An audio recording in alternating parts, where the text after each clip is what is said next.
How should CEOs manage their time and avoid distractions? Hi, and welcome to Ask Arabella Anything. This was a great question that came via YouTube. First of all, the CEO needs to make sure that they have proper support. Even if you're in a smaller business, you have to have an excellent executive assistant, and then you need to have a very, very good 2IC if you have that luxury, or head of operations, people that they trust and that they know are the right people in the right role, meaning that they have the same values as the CEO. They know how to do their roles extremely well. They get it, want it, and have the capability to do those roles. So first of all, they need to make sure they've got the proper support systems in place. Secondly, it's about looking at what tasks the CEO is doing. So when I'm working with the CEO, we write down a list of all of their tasks that they've been doing over a day, sometimes a week, not often a month because that's often too much, but a day or a week.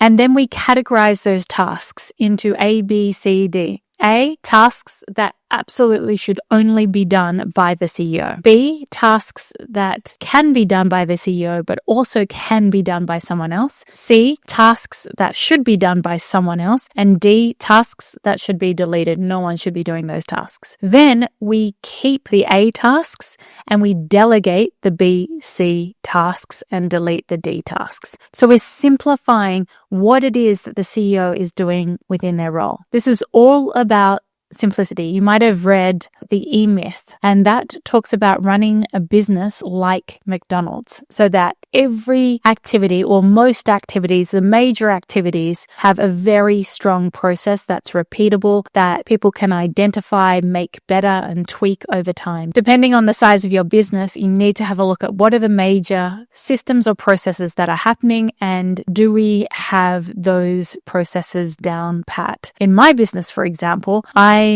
brought in someone who had a business in a box. They literally took over my emails, they took over all of my drives, and they cleaned them all up, and they categorized everything and put everything into systems. They then used Asana to put in all of their SOPs. Then they hired an executive assistant for me, and they got the executive assistant to do processes on a daily basis. That took all of that work away from me, so that all that I'm focused on is the thinking, the selling, and the delivering. So it's about getting that simplicity as to what is the CEO's role and where can they add most value, and how can you delegate absolutely everything else.